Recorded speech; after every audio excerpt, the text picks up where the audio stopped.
আসসালামু আলাইকুম, দিবানিশি গল্পের ব্লগে স্বাগতম। আজকে শুক্রবার ব্রেকফাস্ট মেনু শেয়ার করছি।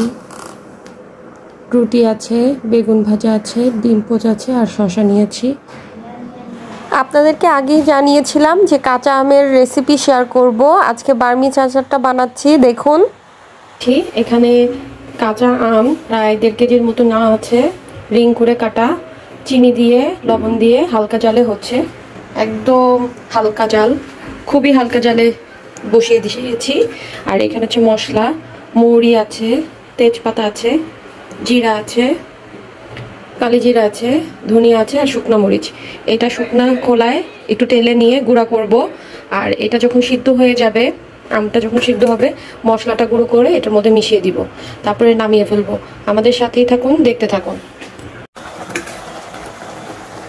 হালকা জালে যখন জাল হয়েছে, এখন আরেকটু পানিটা শুকিয়ে যাবে, তখন আমি এই যে গুঁড়া মশলা করে রেখেছি তেলে নিয়ে একটু আধা ভাঙা করে ভেজে নিলাম। এখন এই গুঁড়া মশলাটা এভাবে হাত দিয়ে একটু একটু করে ছিটিয়ে দিব, তারপর পানিটা আরেকটু টেনে আসলে নামিয়ে ফেলবো। দেখেন, একটা আমের পিসও কিন্তু ভাঙিনি, এই যে একদম আস্তে আস্তেই আছে।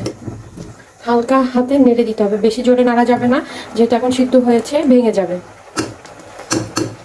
এই আচারটা খেতে ভীষণ মজা। আমি এটাতে কোনো সিরকা বা তেল ইউজ করিনি, তেল ছাড়া সিরকা ছাড়া এই আচারটা কিন্তু অনেক মজা হয়।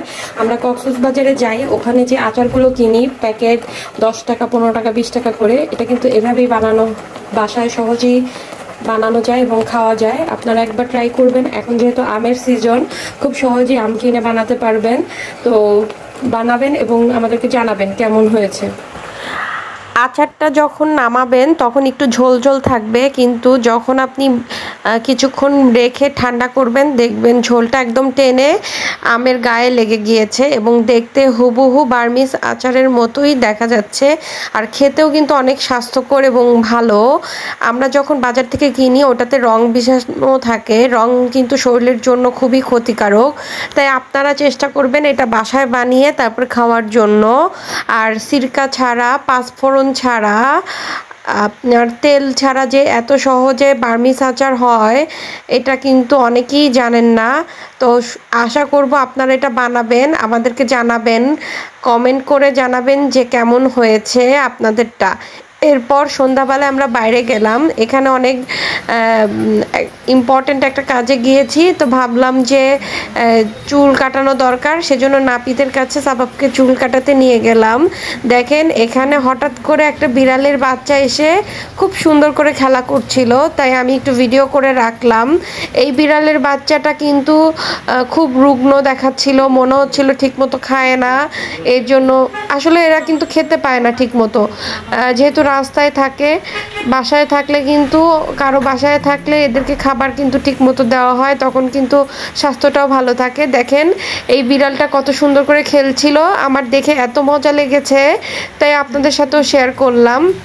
আমাদের পাশে একজন ছিল, উনি একে পাউরুটি কিনে দিল, খেলো। পরে আমাদের মনে হলো যে এত গরম, বাইরে বেশ গরম ছিল দেখে আমরা চেষ্টা করলাম একটা ঠান্ডা কিছু খাওয়ার। তো দেখি এখানে আখের রস বিক্রি করছে, তা আখের রস অর্ডার দিলাম। এখানে 2 গ্লাস অর্ডার করেছি। 2 গ্লাস অর্ডার করার পরে অনেকক্ষণ সময় লেগেছে, কারণ তার কাছে সিরিয়াল ছিল, আগের কয়েকজন লোক খাচ্ছিল। তো যাই হোক, ফ্রেশ ছিল এবং টেস্টি ছিল। আর এক একটা গ্লাস দাম নিয়েছে 20 টাকা। আমরা কিন্তু আগে এই গ্লাসে 5 টাকা করে খেতাম, তারপর 10 টাকা করে খেয়েছি, এখন দাম বেড়ে হয়েছে 20 টাকা। যাই হোক, আপনারা কে কে আখের রস খেতে ভালোবাসেন আমাদেরকে জানাবেন। এটা অনেক ফ্রেশ আর কেমিক্যাল মুক্ত ছিল। আর যেহেতু একটু আনহাইজেনিক থাকে, আশেপাশে ময়লা থাকে, তাই একটু দেখে শুনে বুঝে খাবেন যাতে ময়লাটা না থাকে। আর গ্লাসটাকে বলবেন ধুয়ে দিতে। আমাদের ভিডিও যদি আপনাদের ভালো লেগে থাকে, অবশ্যই চ্যানেলটি সাবস্ক্রাইব করে দিবেন, আমাদের পাশে থাকবেন, কমেন্ট করে আপনাদের মতামত জানাবেন। আর আমাদেরকে অবশ্যই আপনাদের কোন কোন বিষয়ে ইন্টারেস্ট আছে জানাবেন। ধন্যবাদ।